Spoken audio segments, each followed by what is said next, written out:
Podtacular, the unofficial Halo Universe podcast, presents episode 696, Red Rings of Flighting, recorded live on August 8th, 2019.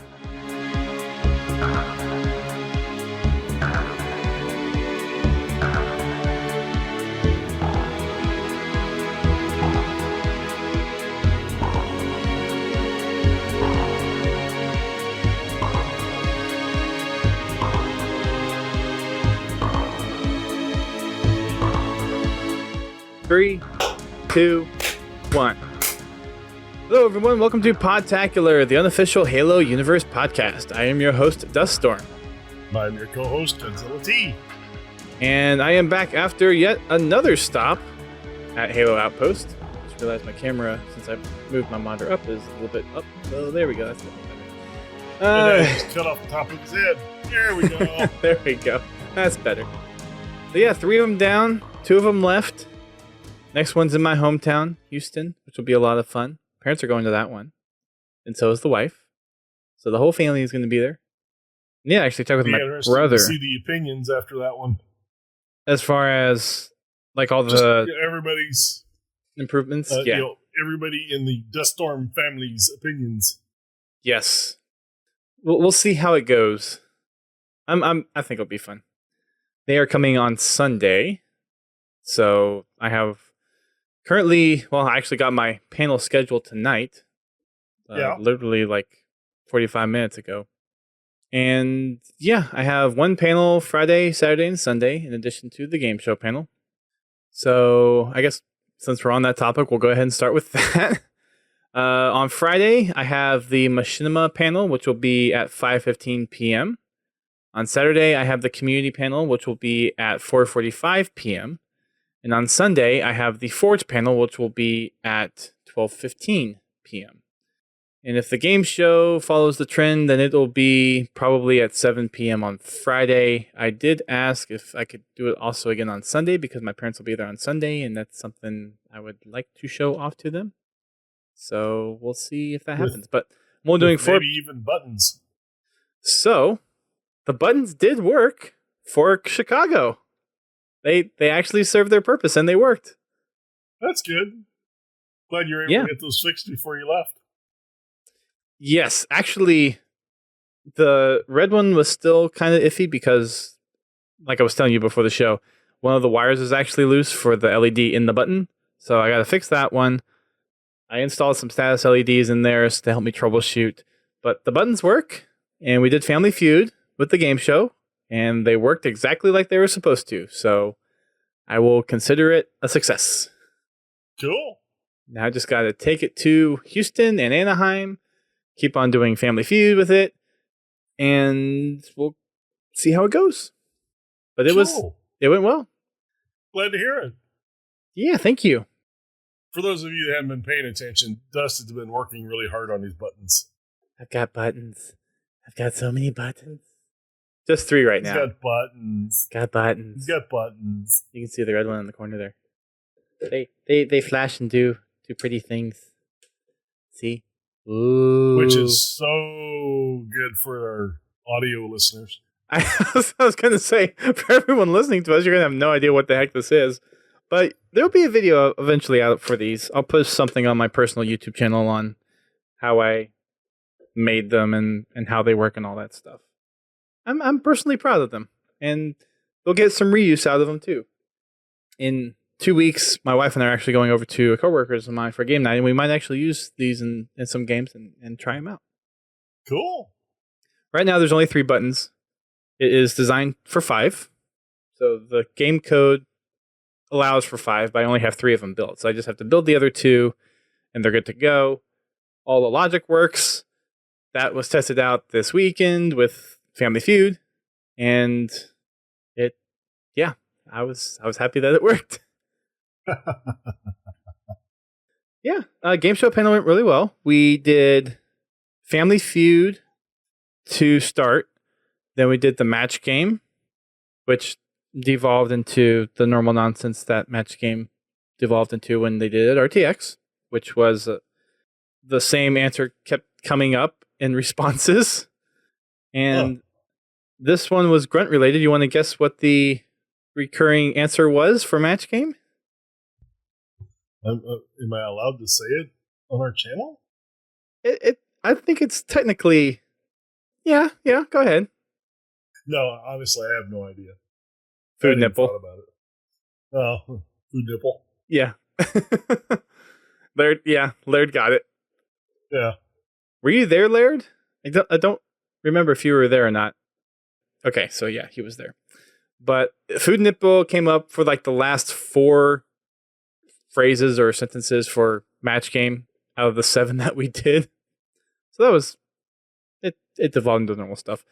And we also did Wheel of Fortune, which Sketch ended up buying some number stickers. So we got stickers on the wheel instead of my crappy handwriting with the black dry erase marker. And it looks a lot better. You can actually see the numbers from a distance. But everyone on the staff side loved Family Feud. Sketch wants to make it pretty much exclusively Family Feud and Wheel of Fortune for the game show.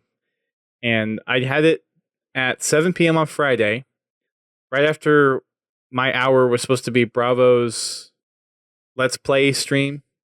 So there was supposed to be a stream and they played Xbox and whatnot. We just blew right into it. At one point, so with Philly, they added chat monitors to the stage. So whenever the mixer partners are streaming, they can see the chat. For Chicago, they took the top half of that screen and would put the Windows timer or notepad up there. And it was a way for them to basically talk to the stage without having to speak over the microphone. Yeah. And when it got to 8 o'clock, they put up, go as long as Bravo wants to. So we went for an hour and a half. Nice. We did 1 round of Feud, 1 round of Match Game, and 2 rounds of Wheel of Fortune. And it was so much fun. That's good. I'm glad people are having fun with it. Me too. That's what's really important. That people are enjoying the show. It's been very rewarding to see the positive feedback of the game show, and really that positive response is like, this was worth putting the time and effort into, and still putting the time and effort into. Yeah, you work that hard on something, and then it pays off in a good way. It makes you feel really good. Yeah, so thanks to everyone, all of our new listeners now from all the panels and the game show. Thanks for coming and helping and making it a fun time for all of us, because the Bravo, Sketch, and Uni had a blast with it. I've had a blast with it. All the audience members seem to really be getting into it. Even the VR line. So the VR experience was right by the main stage and the target range.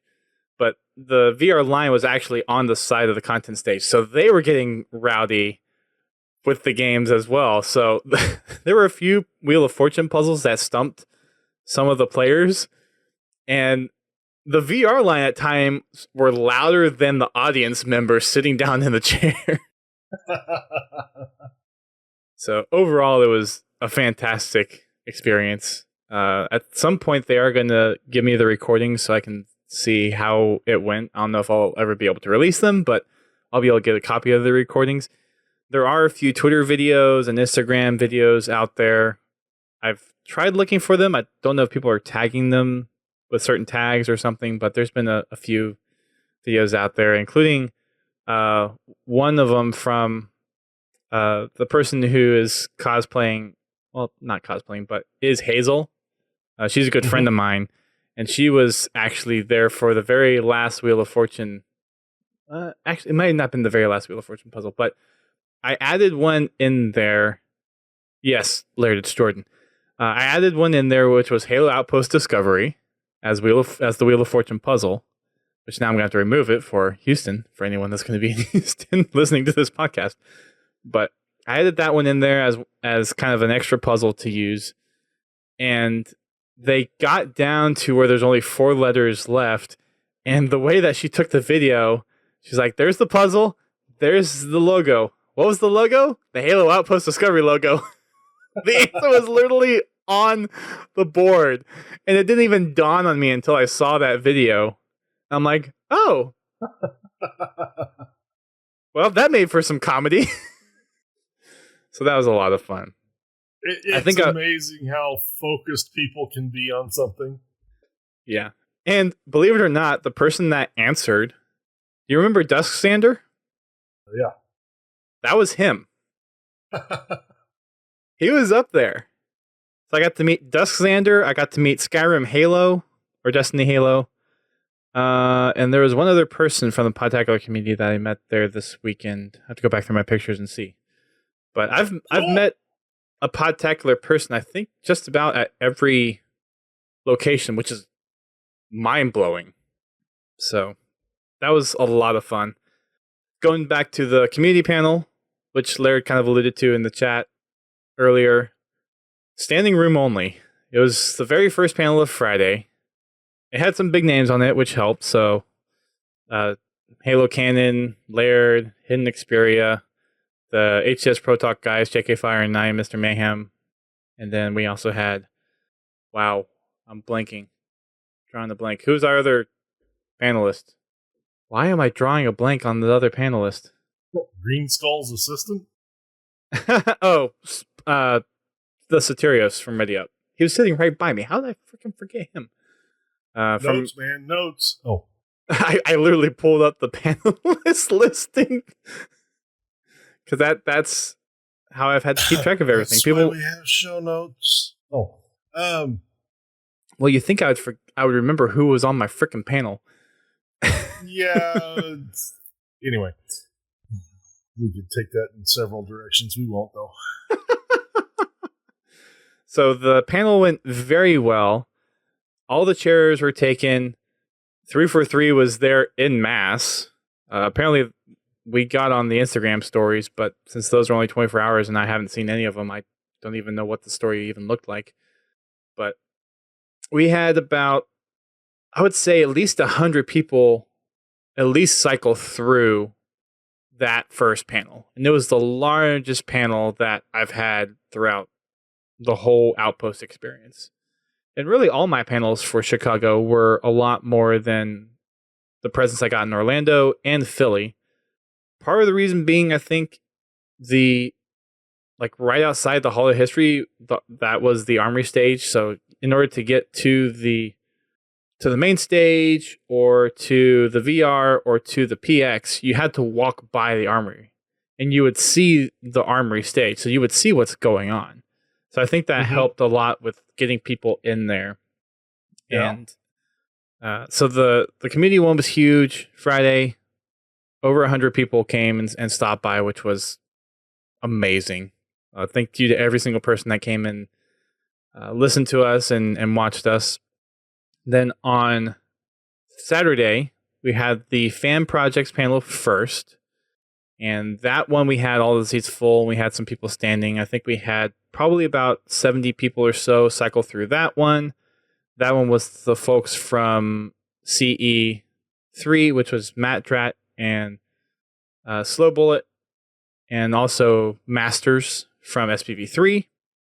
And then right after that one was the Forge panel. And that one was the least attended out of all of them in Chicago. Probably just bad timing because we butted up against the Marcus Leto panel for the Forge one. And I think one of the other big signings that was happening in the VIP lounge. So fortunately we got pulled a lot away from that panel. But we still had about, I want to say, at least 30 people come through. And that panel actually had the most questions from the Q&A time that we had. And that one went long. Like you're getting good involvement as well. Yeah, we really are. The timings have been pretty accurate. Some of the talk of the community one went over because we just had so many people on there. So I think we only had 3 to 5 minutes of Q&A time left after everyone was done talking. But for the most part, all the timings of the panels have been pretty spot on. So that's worked well in my favor so far. Mm-hmm. And then Sunday was the podcast panel. We had the HCS Pro Talk guys on. So JK Fire and I and Mr. Mayhem again. And then we also had Brokebox on from the Mission Debrief podcast, which is one of the sub podcasts under Podcast Evolved. And that went really well, too. Good. That's the only panel I haven't edited so far of my panels. Because, believe it or not, for the first time, there was another community panel that wasn't my own. So, Halo Cannon had a panel that he did, Toe Freak, on the lore and how to get into the lore. So he had Hidden Xperia. I'm blanking on his name. One of the other lore YouTube channels, Late Night Gaming. Someone else who I hadn't met before. I've heard the name before. Covenant Cannon. Thank you, Laird. And one other person, and their panel was really good too. It was very well attended. Some good questions for theirs as well. I did manage to record it, so I got to look at. Oh yes, Lorecam also from Windows Central. Thank you, Laird. That was the 5th one.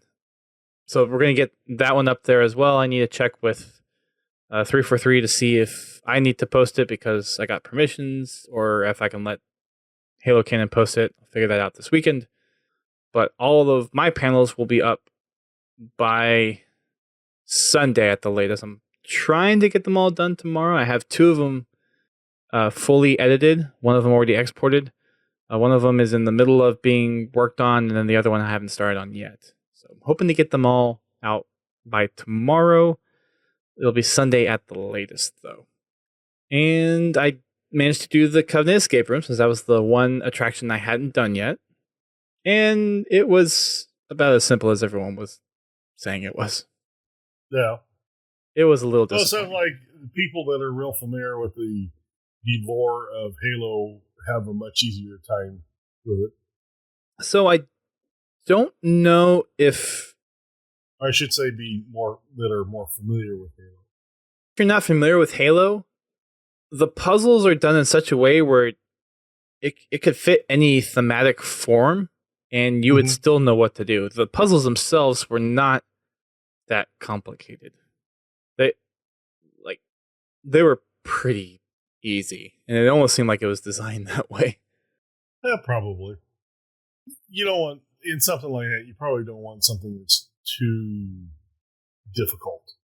Because word will get around that it's tough to solve, and that'll cut down the amount of people that actually want to try it because they think it's too hard to even attempt. Well, the Pelican training one, that one's difficult. That one has a 30% success rate, and people love that one. Yeah. Although it's mostly Halo fans attending right now, so that kind of makes sense. I don't know. I don't understand. I don't know what people look for in that kind of attraction because I'm not in that business. So, right. It's just one of those that are running it know what they're doing. So, yeah, I think they're learning a lot from this first year, and there's going to be adjustments made to the experiences and all the attractions based on feedback. It is going to be one of those weird situations where they still probably want it accessible to people that aren't necessarily hardcore Halo fans, but at the same time you want something that is engaging to the Halo fans as well, because it is a Halo convention after all. Yeah. But it falls back to the way they've designed the whole attraction or the whole thing. They've designed it so that it's even in the lore, that it's for people that aren't really part of it. It's a recruiting tool. It's information. Stuff like that. And the way they've done it, I think they've done it really well. Because from what I've seen, there is plenty of stuff there for lore nuts to dig around and find and learn from. but it's not presented in a way to where it turns people off that don't know about it. True. And I still think think they did there's a really good job with that balance. This is for the whole attraction, the whole convention itself. I haven't had a lot of feedback on each individual attraction because A, I'm not there, and a lot of people can't really put it into words that mean anything really to me. I mean, they can describe it, and okay, yeah, fine, but until you experience it, you have nothing to gauge it against. right. It's like, I've never done an escape room. It's problem solving. Okay.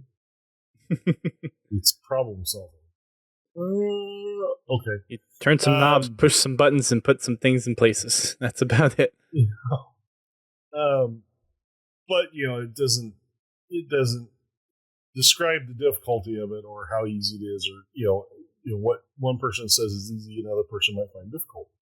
So anyway, that a lot of the stuff that I get is colored by personal opinion, that's just the way it is. And you can't have a completely unbiased opinion about something. Right. Your own opinion is going to color it in some way or another. That's true. Laird says it needs a legendary mode. It kind of does. Need like a VIP legendary mode or something. They can put a mythic button on the outside of the entrance. Yes. As you go in, you hit the mythic button. I want to be destroyed by the Covenant. On. That'd be so cool if they got someone to say that. So apparently, random tangent in a way, since like for the laser tag experience, the combat deck, they didn't use Jeff Sticer's voice, and I remember someone asking 343 about it, but there was some either like contractual thing or some like money thing or something. I think it was probably a contractual thing why they couldn't use Jeff Sticer's voice for the combat deck, which kind of sucks. Yeah, it does. I think they could have picked someone with a little bit more of or someone with a little more emphasis in their voice, or at least have the voice actor have that little more emphasis instead of a little more neutral tone. But combat deck is still my favorite experience. And I have yet to win. I still need to win. I need to get that dog tag, dang it. Laird says VR all day. I've only done VR once. I do plan on doing it again, though. That's probably the one thing I'd really, really want to try is the VR. Just for the simple fact that I've never done VR. The combat deck, yeah, it'd be a lot of fun. It's laser tag, I mean. Yeah. The one annoying thing about laser tag, which still irks me, is that the lasers bounce off walls. There's ricochets everywhere in laser tag, and it's so annoying. Because you'll be behind cover, and there's no one else in sight, and you die. Well, I mean, bullets do ricochet. They technically do. It's just super annoying, because I'm going back to hide, so I don't die, and half of my deaths are because I'm hiding, trying to get my shields back, and they're ricochets. And I don't know how else to hide. And I tried to ricochet stuff off walls too, and it doesn't work for me. Well, you just gotta work on that geometry a little bit. It frustrated, man. It frustrated. Yeah, I can understand that. They probably really ought to have some type of absorption material on the walls or something. I think it's part of the paint that is in the little cover pieces that they've built. I don't think it's the walls of the combat deck. I think it's the pieces that they have in there for cover that's bouncing some of that stuff off. Yeah, like I said, the objects and walls in there should have something to absorb the light. Yeah, that's or what diffuse it so it doesn't or bounce as easily. That's what I would like to see. But yeah, it's only a game. Yes, you're correct. It's only a game. Anywho, it's kind of like when you play mouse and keyboard and you forget which button's your jump button and you fall off the cliff. Did that happen recently? Again and again and again. I'll take that as a yes. That happened recently. Yeah, watch my latest stream on my own channel. Fair enough. Yes, I am venturing into mouse and keyboard. I have, well, it's mouse and nunchuck, but or Wiimote, if you want to call it that. I don't know. Nunchuck. I did give a try, and I cannot keyboard. My fingers just they don't do that. It literally does not compute. I've literally spent the last 3 weeks farting around trying to find a key combination that would work with my fingers. But I'm old and I'm used to controllers, so my thumb has to do the work. My fingers just can't do that. It's too clunky for me. It doesn't feel smooth. And, it's just the way that I'm used to. I'm used to having that thumbstick. But anyway. Sure. Nothing wrong with using a controller on PC. Well, I'm not. I like the mouse. The mouse I actually got used to pretty quick. And got to where I enjoyed it. The problem is the left hand. The left hand running the keyboard, I can't get it to work correctly. So I dug around, and I found what I call a nunchuck. It's basically half of a controller, or the left hand of a controller, that is basically like a 12-button keyboard, or a 12 or 15-button keyboard is basically how the computer sees it. So it is technically a keyboard. You could type with certain letters, could actually spell anything, but you can type with it. Fair enough. So it's kind of split in hairs. It's half controller, half keyboard and mouse. So I got the mouse part, just not quite the keyboard. So I've been trying to get used to that for Halo, because I would really like to play Halo like that, just to understand the PC side of it. You're talking about with mouse and keyboard, or with the mouse and nunchuck? With the mouse and nunchuck. I've given up on using the keyboard. Fair enough. It just doesn't. No, my hand just doesn't work. So it'll be mouse and nunchuck for me. All right. And if anybody wants to know what I'm looking for, just look up Splitfish. They have multiple different SKUs. Some for PlayStation, some for Xbox, and some for PC. Sounds like a plan. Mm-hmm. Let's see. Anything else Outpost related? Yeah. They stopped selling the Funko Pops. Why? Did they run out? So here's the insider scoop. There was such a demand at Orlando and Philly that they shipped extra units of the Funko Pops to Orlando and Philly, and they had pretty much run out of their allotment, except for what they needed to save for the VIPs at the remaining sites. So they held all the Funkos for VIP bags that did not get picked up from Friday or Saturday, and they sold them at triple the cost, basically. So I believe the Funkos, they were either 15 or 20 in Orlando when they were selling, and then on Sunday at Chicago they were selling them for $40 a pop. Wow. Yeah. Three for three, or Hershend, or whoever was in charge of the whole Funko thing, completely dropped the ball and not realizing that, hey, people are coming to Outpost for one reason, to get one of these Funko Pops, knowing that they could just show up and buy one. And now if they can't show up and buy one, that's kind of a low blow. Oh, man. Oh, Laird said there were 10 in Orlando, 20 in Philly, and 40 in Chicago. So they've doubled at every location. So that means we'll see them at $80 in Houston. Yeah. It bad. It really bad. Somebody's making a killing on them. Yep. I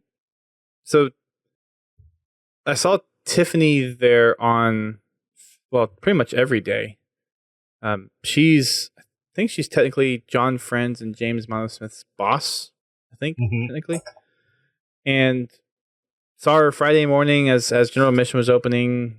She was there with Frankie and someone else at the time. So I was talking. Oh, Tiffany works for John. Okay, so John's over Tiffany. But I was talking with her, and we noticed that there was tape on the shop listing, and we were trying to figure out what it was. And then I look around, I'm like, wait a second, there's no Funko Pops anywhere. Sure enough, they weren't selling Funko Pops, and there were a lot of people that I talked to that day that were looking for Funko Pops, and there were no Funko Pops to be found. Not good. No, not really. So that's a thing. So if you're going to one of the other outposts and you're looking for a Funko Pop, you better be able to go there Sunday or come to my game show on Friday. You might have a chance to win one. Because I still have my Funko Pops for the game show. They still have those set aside. So, well, that's good. I've got 12 for every game show that I can give away. So yeah, either be there on Sunday, have a VIP ticket, or come to my game show. Those are the 3 ways you can get, or find them on eBay. Those are the 4 ways that you can get Funko Pops right now. At $900 a pop. Oh, man. I don't think they're that high yet. Laird probably has a pulse on how much they're being sold for right now, but yeah, they're definitely getting... Kind of all depends on how many of them pop up at a time. Did you intentionally say that? Was that intentional? Was that... Yeah, it really does. The price is really going to be determined by how many people try to sell them. So, Laird, I heard that 10,000 were made because Funko would only let them buy them in quantities of 10,000. I forget who told me that. I think it was from one of the Hershen staff guys. It might have been from Minolta. Oh, from the guy running the store. Okay. Yeah. Okay. Yeah, he probably would have a better pulse on it than Minolta would. But yeah, so that happened at Outpost Chicago. Fun. Outpost Chicago, though, had a lot of special guests, though. There was Greg Bear, Marcus Leto, and Toll. So here's a funny story. I was doing rehearsals with the stage crew Friday morning for the game show. And in the middle of rehearsal, Tim Dadabo walks up with his nephew. And he's like, hey! And I'm like, oh, hi! So, and he's like, who are you again? He's like, name's Dustin. He's like, cool to meet you. How you doing, man? So, he remembers me from Halo Fest.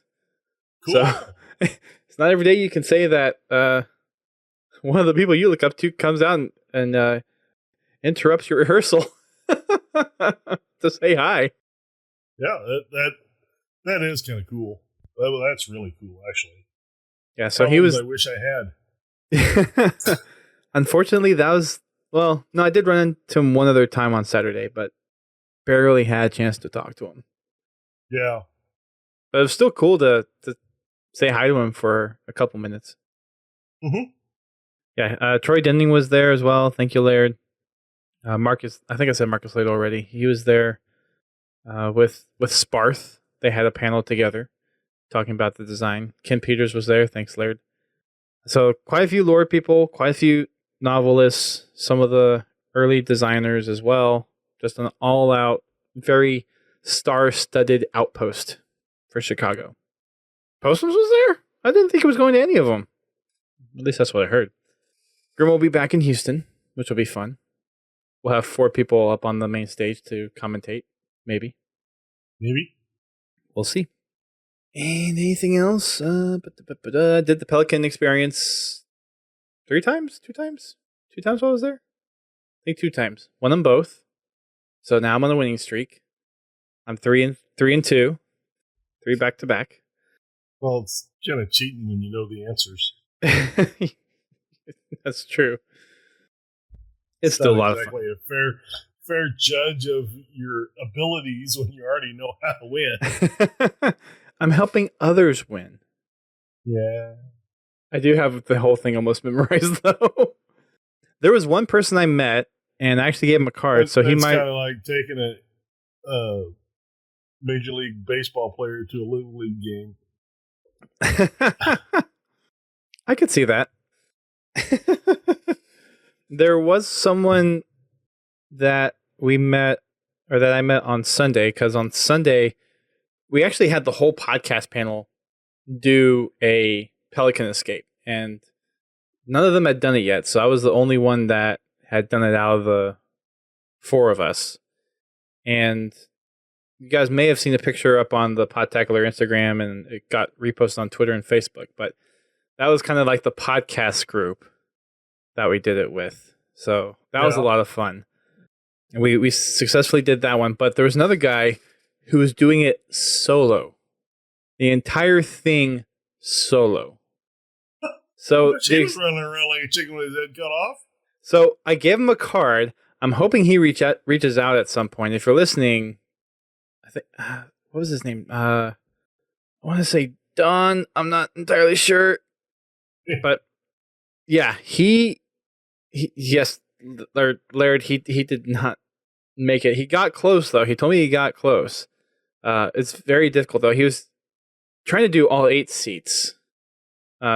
So the experience is designed in such a way where if you go in with 7, the 8th seat will basically run itself.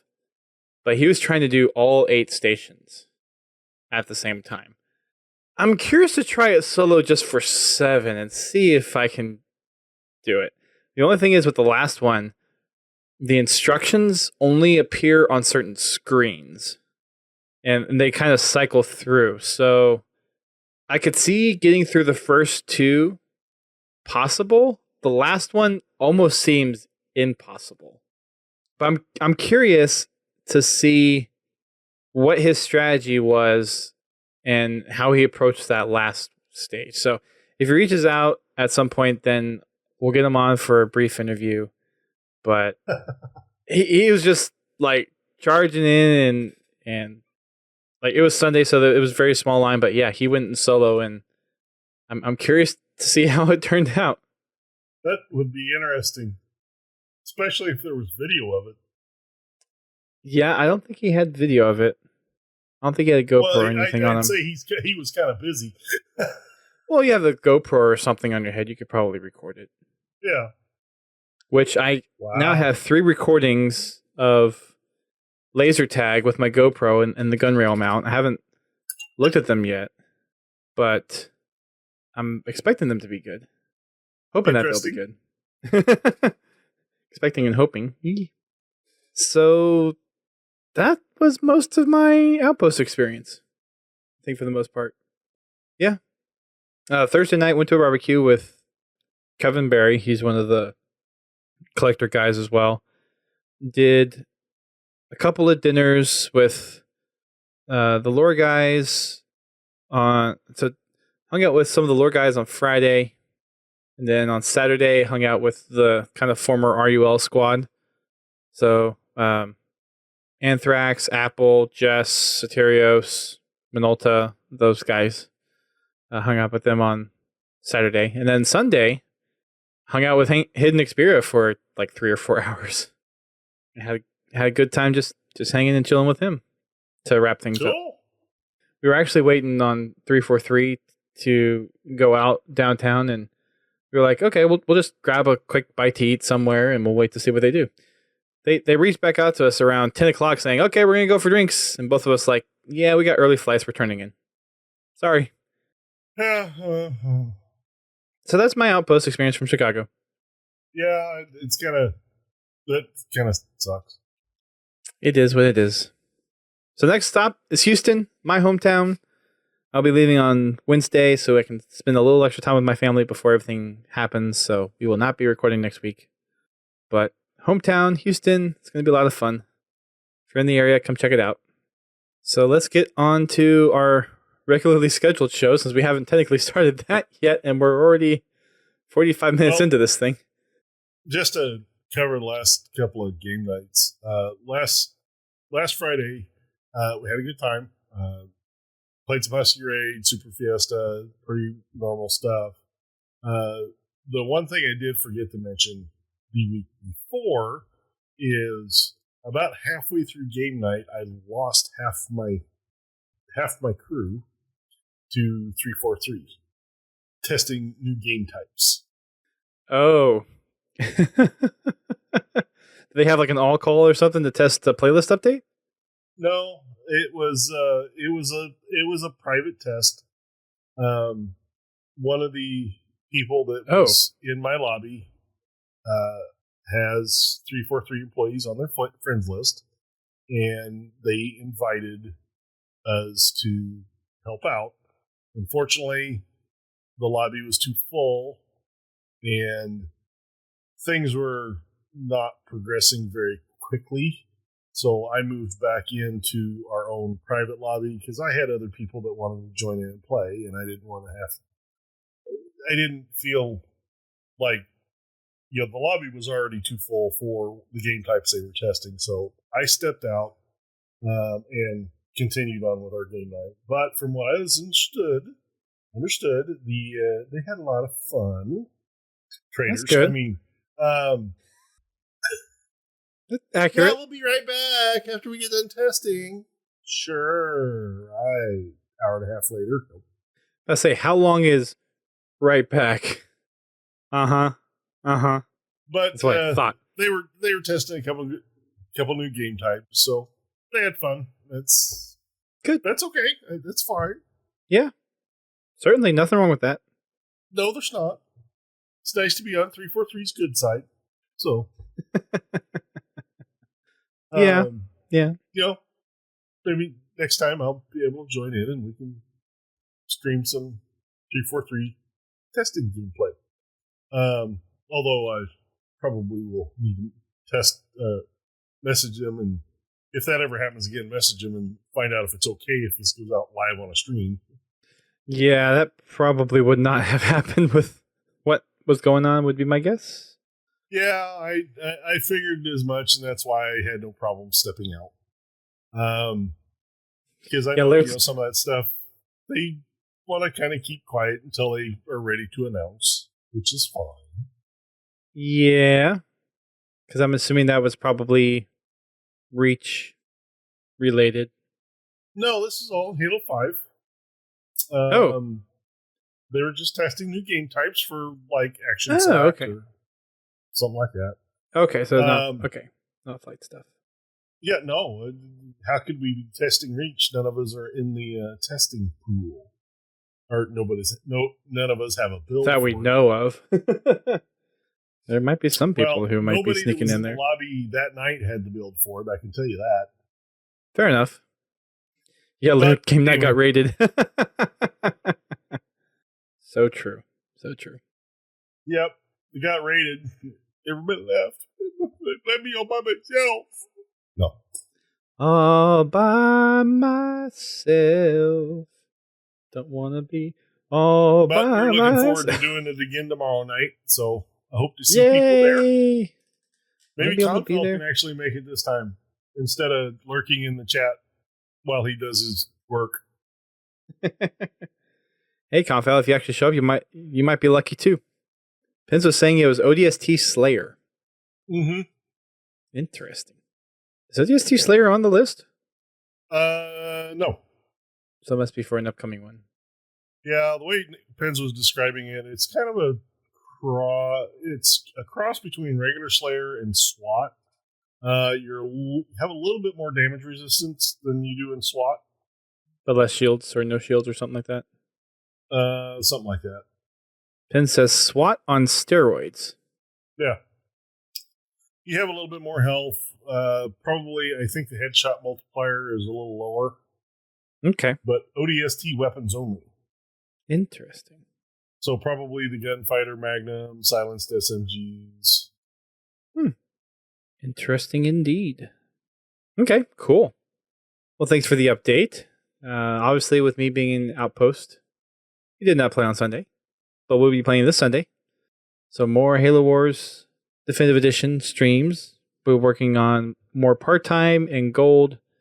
I don't anticipate us getting any additional multiplayer achievements like we did 2 weeks ago when we got 9 of them.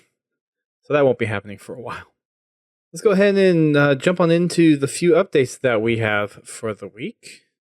We'll kick it back with the community spotlight from last week that we missed because we had to do the show a little bit early. This is posted by Snickerdoodle on the 1st, so a week ago.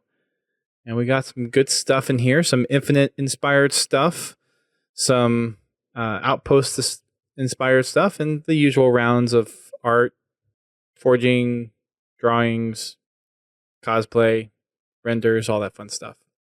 They did say at the beginning that they're starting to incorporate some more Instagram stuff. So if you have anything that you post on Instagram, you can use the hashtag Halo Spotlight, and they're starting to pick that stuff up as well.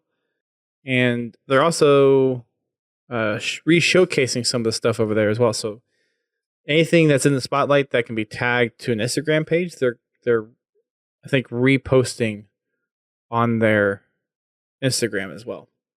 So if you want to get spotlight on Instagram, then tag your Instagram accounts with your submission or your hashtag Halo Spotlight tag, and you might get reposted on the Halo Instagram.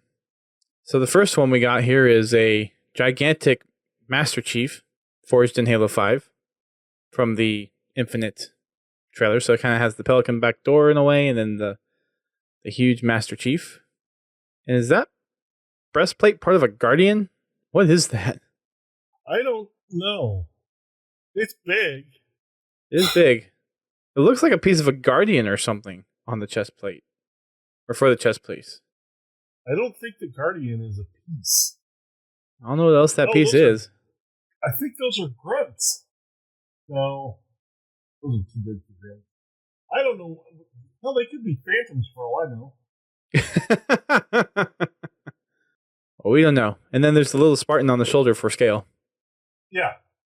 The actual player, Spartan. Mm-hmm.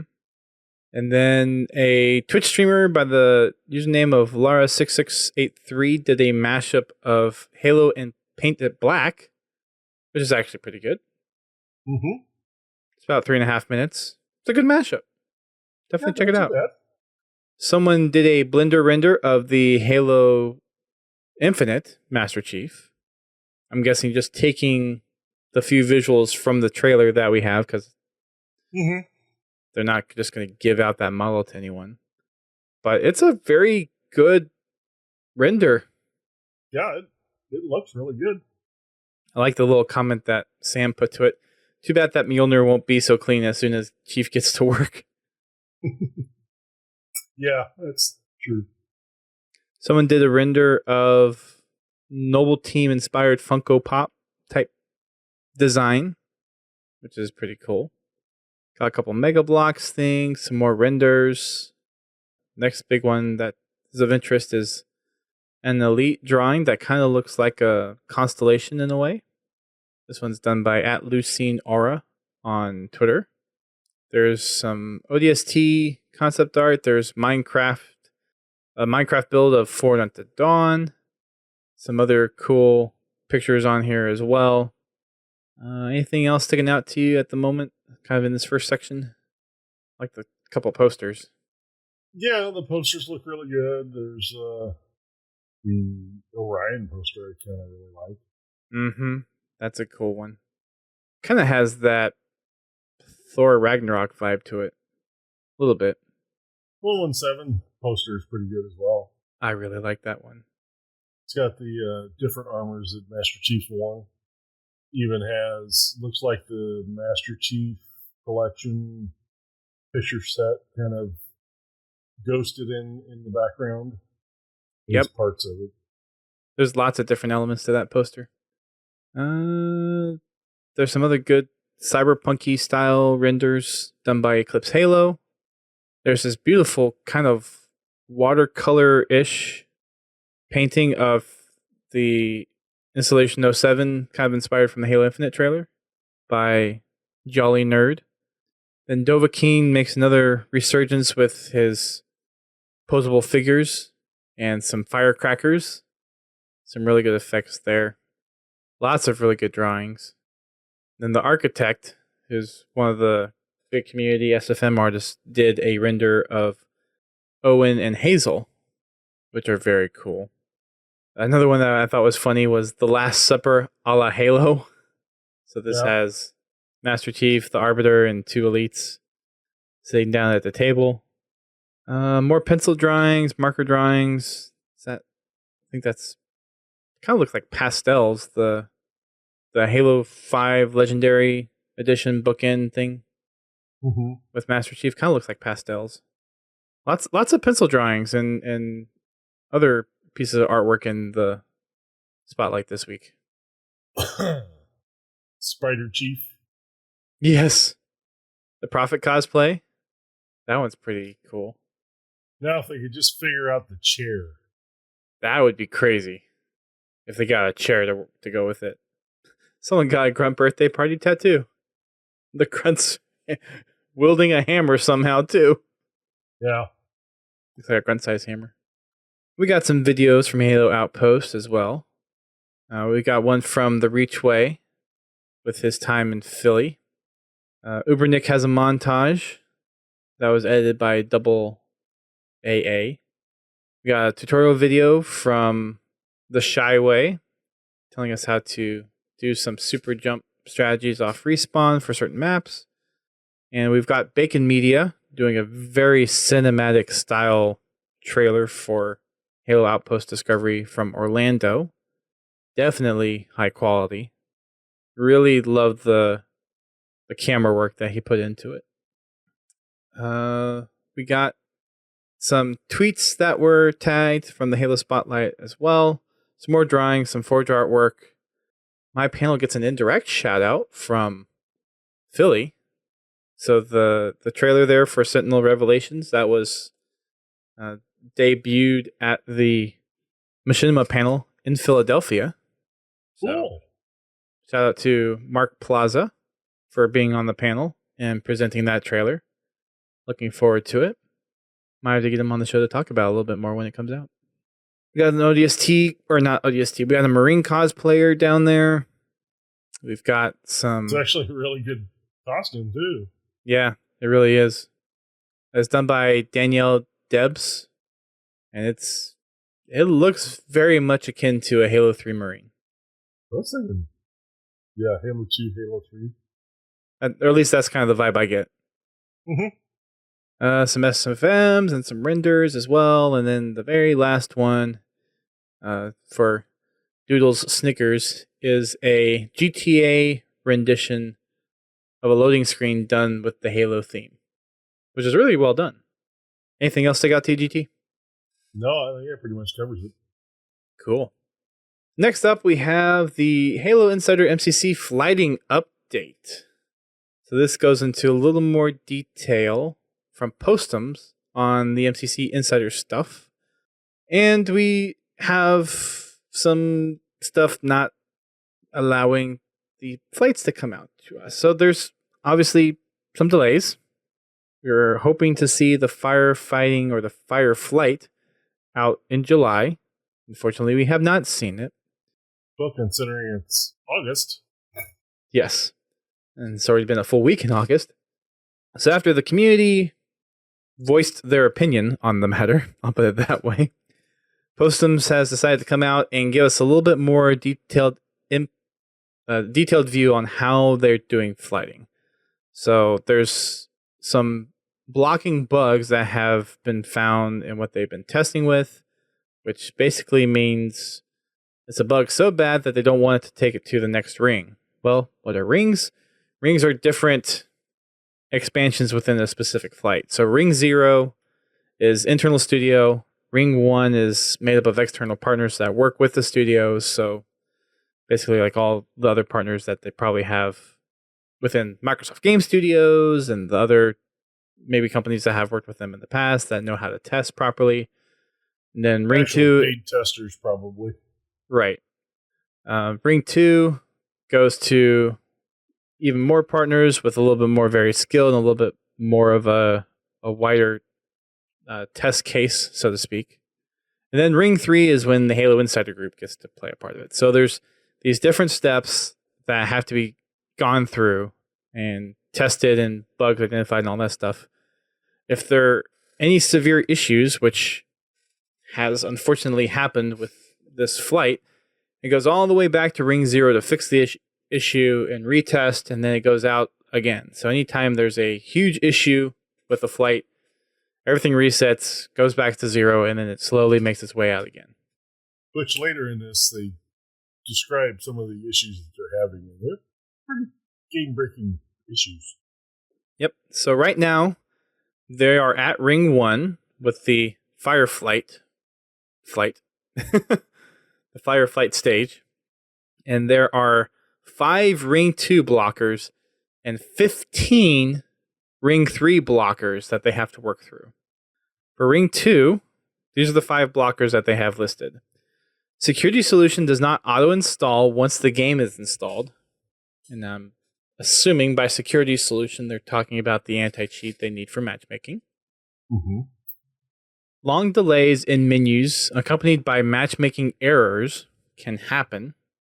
That's pretty significant. Opening the settings menu during gameplay can cause the roster to stay stuck on screen. That would suck. Yeah, be pretty hard to play at that point. Frame loss can be experienced in various menus when played at higher resolutions. And a crash is present sometimes when a match-made firefight game starts. Oh, you want to play a game? Crash. Yeah. So you can see, I mean, these are problems they really do need to fix before they turn it loose to even a limited public. Right. You know, these are things that would make our experience more difficult than it needs to be. Yes, that means we wait longer for it, but it also means that when it does release, we have a better time with it, and we can focus in on the more nitty-gritty stuff that can't really be tested in the smaller scale stuff, or in the smaller scale rings. So there's legitimate reasons. Yeah. So yeah, those are the 5 just Ring 2 bugs. And then there's Ring 3 bugs that they haven't even listed that have to be resolved. Yeah. So they're working on it. I mean, They are. You know, that's why they're very careful not to call it beta testing. Because, you know, a beta test nowadays is closer to the finished product than they actually are. You know, we're pretty close to alpha testing some of this stuff. And, you know, that's what their ring system does. It gets it through the alpha test and into somewhat of a more polished alpha for us to test. Yeah. But by no means is it close to being finished. Which is fine. They've been very open about how they are trying to approach Reach, and they've said, when it's ready, it's ready. It's unfortunate in our situation. We'd like to have a date and like to see it adhered to, but the fact that it's even coming at all for free should give some leeway for them to just get it right. Yeah. Yeah, I mean, even for the paid content. I would much rather pay for content and have it work than pay for content and not have it work. At all. They really want to avoid the fiasco that was Master Chief Collection's original launch. And I totally understand it. That's why they're so heavily testing this. And everybody's got to remember, these games were not designed for PC. So there are significant chunks of code that have to be rewritten to make it work on PC. You know, Halo CE and Halo 2 were ported to PC, but that doesn't mean they were built for PC. The amount of work that's needed on those 2 games is probably not as extensive as Reach, but I wouldn't be surprised if it wasn't. They didn't have to rewrite a fair part of its code to make it work properly. Well, and some of the stuff that they're doing for Reach, they're going to have to do for the other games, just coming to PC. So I think Reach is probably going to take the longest because they're learning on Reach. yes, There's a pretty steep learning curve that they're going through right now. So CE 2 and 3 should go through, the rest of them should go through a little faster. I wouldn't be surprised, though, if during their testing with Halo 3, Halo 4, and some of the other Halo games, that there's some stuff that they will re-identify with Reach and be like, oh, this was something that wasn't really identified and now needs to be fixed. Yeah. No, there will be stuff like that. The nice thing about Halo 3 is somebody's already done a large chunk of the work. This is true. Which I'm sure there will be talked or looked at, let's put it that way. I don't know how much of it will be implemented, but who knows? We'll see. We shall see. Anyway, with Reach, you have to realize there is a learning curve there, because these game engines that they're using were never intended to be used on PC. They were designed for a specific platform. So there is a lot of stuff they have to put into this engine to make it work correctly for PC with all the functionality of a modern PC title. And that's what they're looking at. They want this to function like a modern PC title. So that means supporting all the available monitors, supporting the different peripherals, the different graphics solutions, different processors, things like that. It all needs to be tested. So I'm glad I'm not that guy. Can you imagine having to do the initial test on every single graphics card out there? It would be very annoying, that's for sure.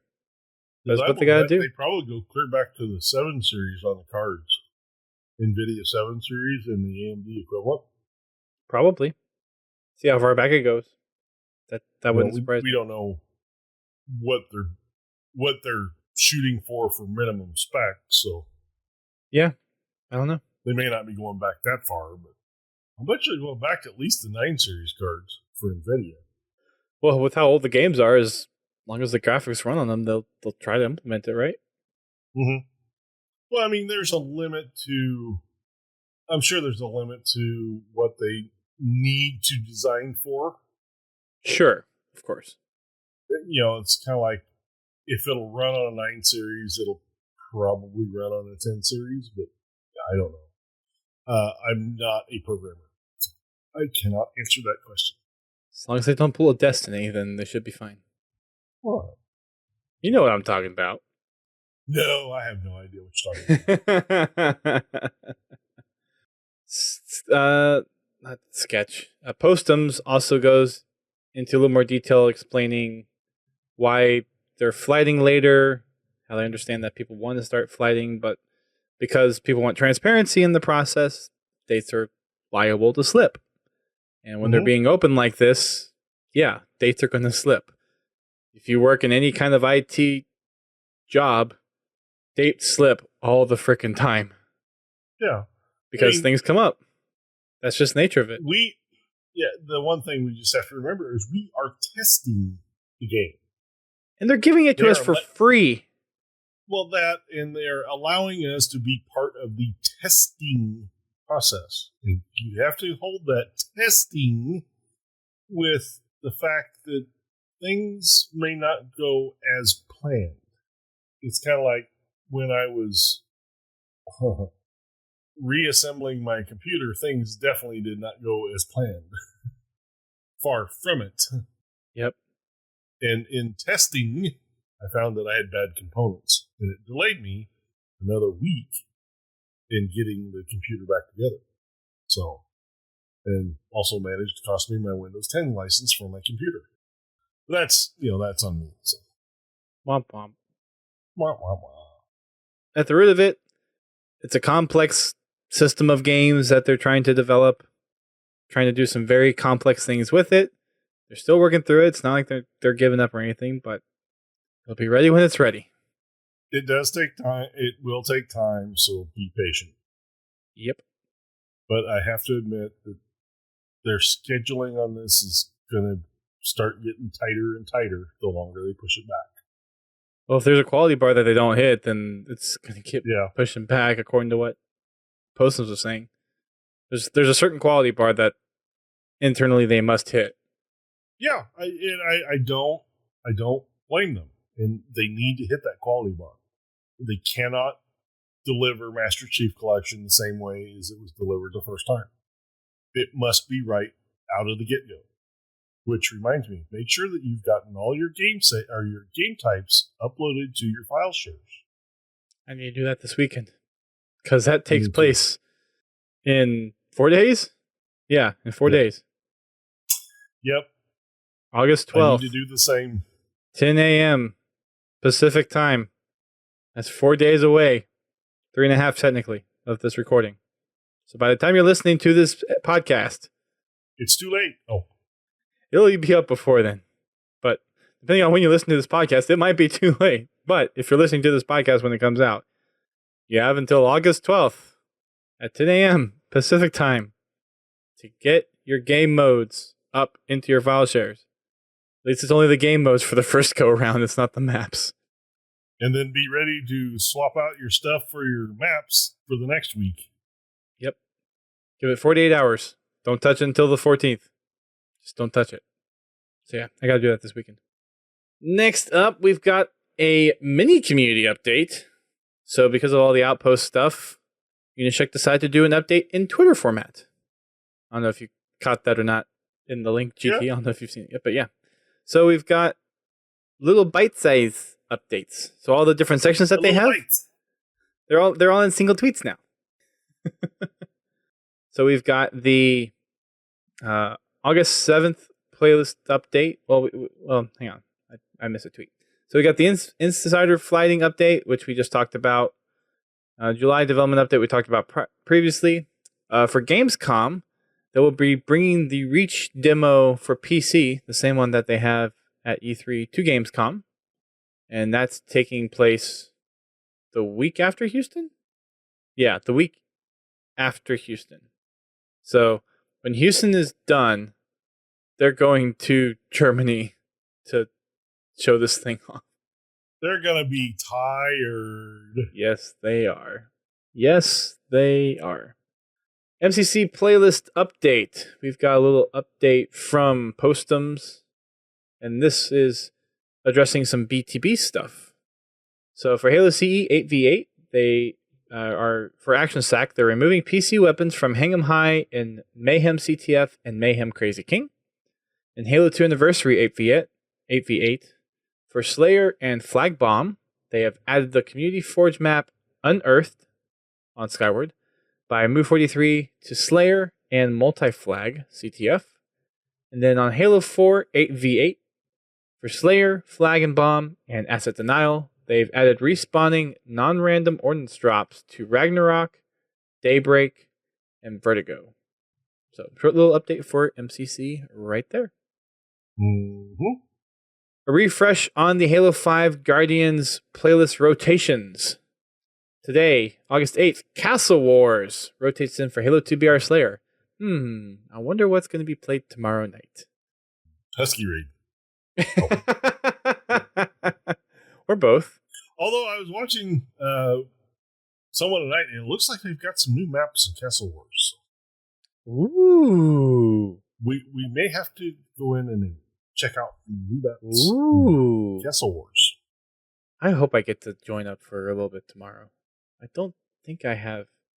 The only thing I think I might have is currently scheduled is coordinating one of my panels tomorrow, although I think both of my coordinations are on Saturday night. I think. I hope to at least get these things called calendars, Dust, that really help schedule that kind of stuff. I know. You know, the funny thing is there's one on your phone as well. You know what the other funny thing is? Our date night on Wednesday was coordinating our calendars and putting everything in our calendars. Wow, you guys are so romantic. It needed to be done. We have a lot of upcoming possible trips that we needed to plan out, and we've been talking about them, and we just have to finally put them on the calendar. Because unfortunately, some of them are impacted by her having to work on Sundays, and we have 3 weddings coming up. Fun. And we have one in October, one in November, and one in January.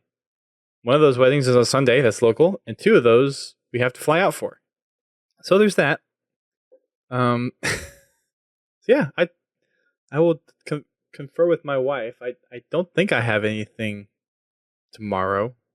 I don't think.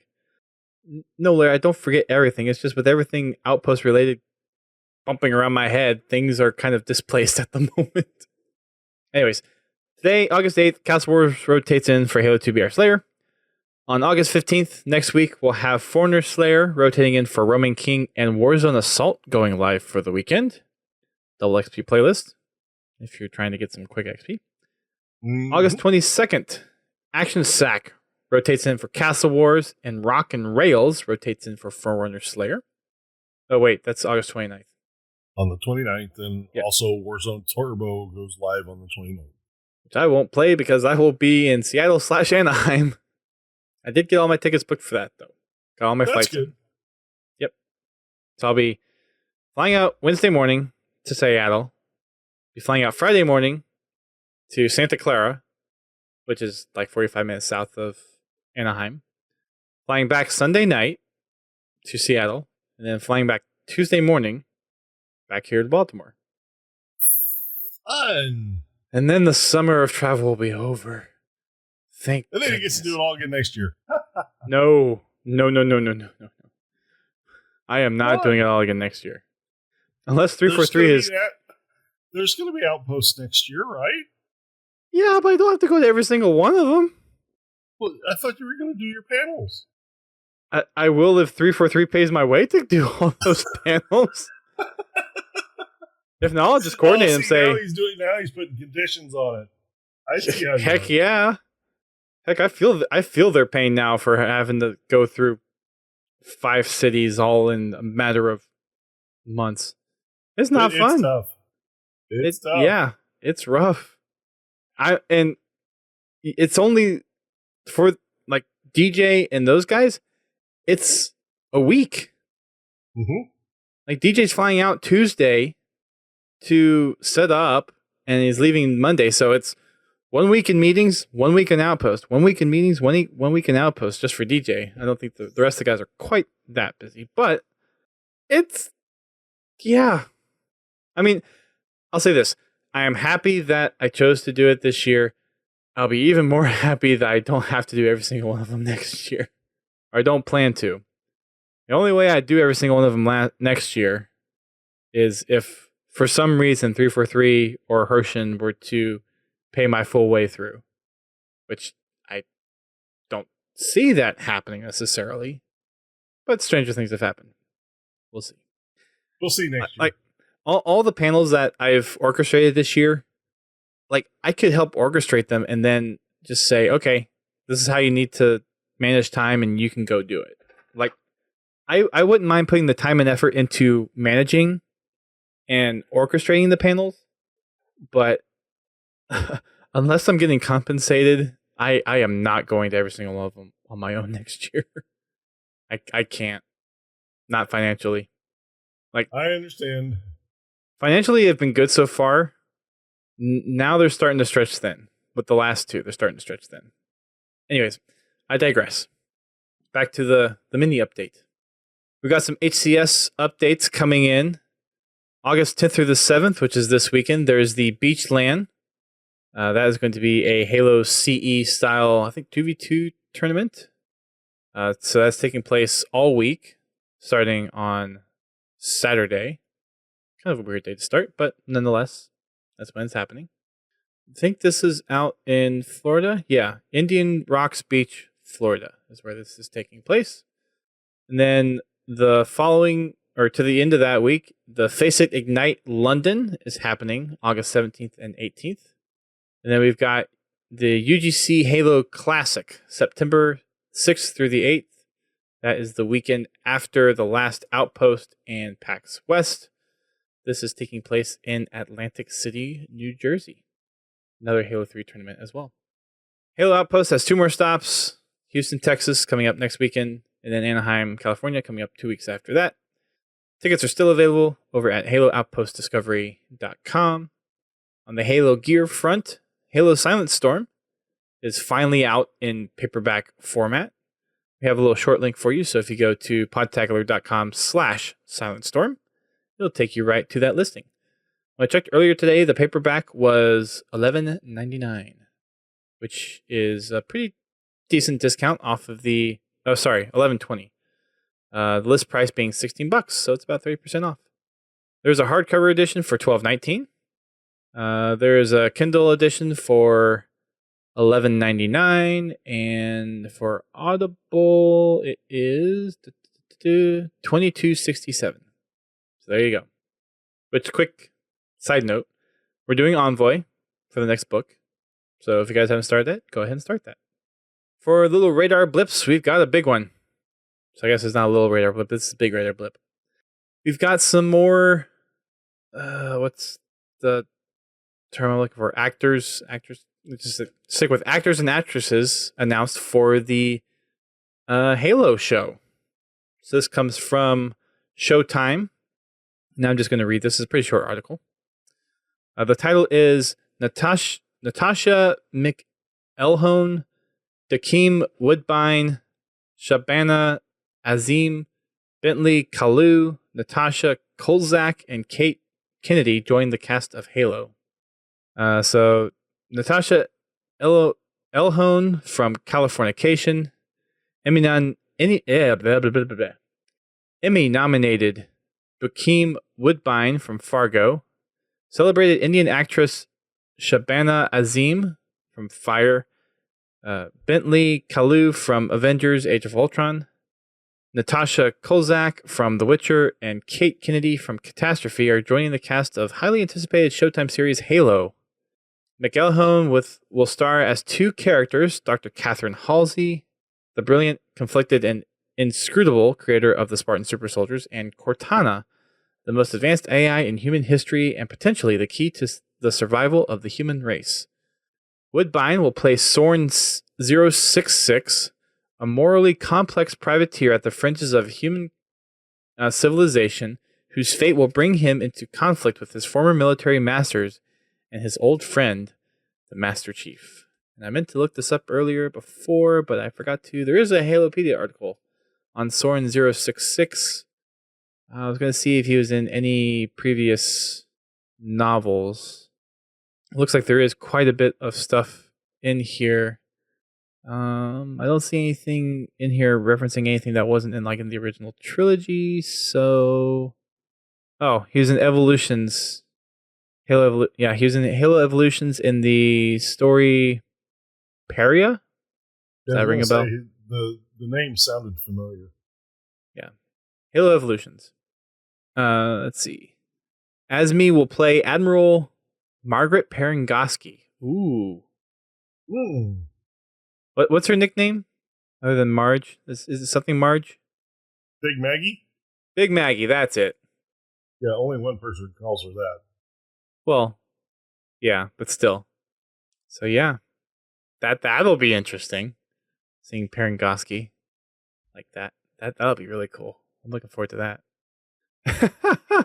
Are you saying, Pins, are you talking about Perengoski or what? And then the series will also introduce 3 all-new characters to the Halo universe. British actor Kalu will play Spartan Vanak 134, a cybernetically augmented super soldier conscripted at childhood who serves as the de facto deputy to the Master Chief. British actress Kolzak will star in the role of Spartan Riz 028. Wow, so they're adding a lot of Spartans in here. A focused, professional, and deadly, cybernetically enhanced killing machine. And Kennedy stars as Spartan Kai 125, an all-new, courageous, curious, and deadly Spartan super soldier. Yeren Ha was previously announced as playing a new character, Quan Ha, a shrewd, audacious 16-year-old from the Outer Colonies who meets Master Chief at a fateful time for them both. So there you go. Big Showtime update there. Mm-hmm. There was a 343 social stream with Sketch and Snickerdoodle yesterday. They were playing some Husky Raid, and Sketch talking about his Halo Outpost escapades. Haven't had a chance to watch it yet, but I will probably do that tomorrow. And that's it for our mini update. And in response, that'll be it for our show. Any final words, GT? Look forward to seeing you all tomorrow night. Yeah. Have yourself a wonderful weekend if I don't get to see you. Same. I'm hoping to be there at least for an hour. It's been, almost a month since my last appearance? Honestly, I don't pay attention anymore. Well, I'm looking forward to playing with everybody. We're looking forward to having you, Dust. Even though there's no Warzone Turbo. That's okay. Doesn't have to be Warzone Turbo. I'm fine with Husky Raid. I am more than happy with Castle Wars as well. Thanks, everyone, for listening. You can find us on your favorite podcast services. We can find us on iTunes, Google Podcasts, Spotify, all that fun stuff. Just search for Podtacular, and you'll find us. We also stream our podcast live every Thursday night at 9 p.m. Eastern Time. We will not be doing it next week because of my extended leave for Halo Outpost Houston. But we will be back in 2 weeks on the following Thursday to talk about more Halo stuff. Depending on how quickly I get the book done, which I should be done in that time, but we will confer during my Houston trip. Actually, should be able. Yeah, I don't see why I wouldn't be able to get done. So we're planning on trying to get Envoy done on the 22nd. So if you guys are reading the book and reading along, then plan for an Envoy book podcast on the 22nd, which will be our next episode. 697. Almost to 700. Almost. Getting close. The live stream kicks off on Twitch, Mixer, and YouTube. We also stream our Fraggin' Fridays, which takes place at 8:30 p.m. Eastern Time, hosted by the wonderful Godzilla T. Thank you very much for doing that every week. No problem. I also have the achievement streams going on right now, going through Halo Wars Definitive Edition with Laird. I will be returning to that this Sunday at 10 p.m. Eastern Time. You can watch us over on Twitch, Mixer, and YouTube there as well. You can also check out our website. We all have all of our past podcasts there. We've also been posting the panels that I've been hosting at Halo Outpost on our YouTube channel, so make sure you check out all of those recordings. And you can also find us on our Spartan Company and our Xbox Club. If you just search for Podtacular pretty much anywhere, then you will find it. A little bit of an update on our Spartan Company commendations, since we haven't done that in a little while. We still have the 18 out of 31 company commendations that we need, but we're getting pretty close on our next one. We have From Downtown, which is Kill an Enemy Spartan from Long Distance. We are just under 200 of those. And First Strike, which is Earn the First Kill of a Match. We are, let's see, that's about a little less than 1,800 away for those. So those are the closest two that we have. And then for the last two, Sorry Mate, Killing Marines, we are 6,570 out of 38,900. And the Pain Train, Killing an Enemy Spartan with a Soldier Bash, 1,287 out of 9,700. Lots of Soldier Bashes. We'll keep chugging along. It would help if, like in Castle Wars, that it would count as a mash and not a sword kill. Yeah, that would help. If anyone wants to help us, there are some spots available. Just request to join the company and we'll get you in. If anyone is heading to Outpost Houston, remember, I have some Outpost exclusive pins, so if you find me, come up and say the phrase "Keep on Fracking Trucks," and you'll score yourself one of those nice Outpost exclusive Podtacular pins. And with that, we will wrap it up tonight. Thanks everyone for tuning in. See you in a couple weeks for the podcast. See you tomorrow night, hopefully for game night. And until then, keep on fracking them trucks.